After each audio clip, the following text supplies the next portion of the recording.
Hi everyone! In this video, we will solve equations with constants on both sides. Solve 104 equals negative 11b minus 17. Our goal in these equations is to solve for the unknown. To do that, we need to find all of the operations around the variable and do the opposite to negate them. We will use the order of operations and go backwards to undo all of the operations around the variable to isolate the variable. The order of operations are parentheses, exponents, multiply and divide, add and subtract. To undo these, we're going to go from right to left instead of left to right. Here we have two operations, multiplication and subtraction around the variable. And because we are moving from right to left, this means I need to do the adding and subtracting step first. Subtracting 17, the opposite to negate that will be to add 17 to both sides. Minus 17 plus 17 cancels, so we're left with negative 11b. 104 plus 17 gives us 121.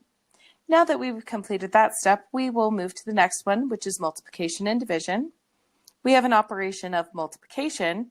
To undo that, to negate the multiplication by negative 11, we'll divide by negative 11 on both sides. Negative 11 divided by negative 11 cancels, so we're left with b. 121 divided by negative 11 gives us negative 11. And so that's our answer. But for any equation, we can always go back and check our answer to make sure that we did everything correctly.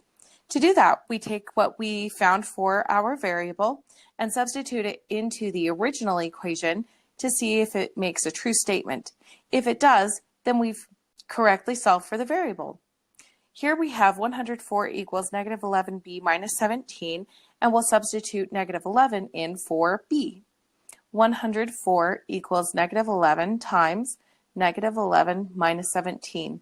And whenever we substitute something in, we always replace the variable with parentheses so that we keep all of the signs and operations very clear. Now that we have this all substituted in, we will calculate it by using the order of operations from left to right. Here we don't have any parentheses or exponents, so we'll multiply first. Negative 11 times negative 11 is positive 121, and we copy everything else down. 121 minus 17 is 104, which does equal 104. So this does check, and that means that our answer of b equals negative 11 is correct, and we're all done.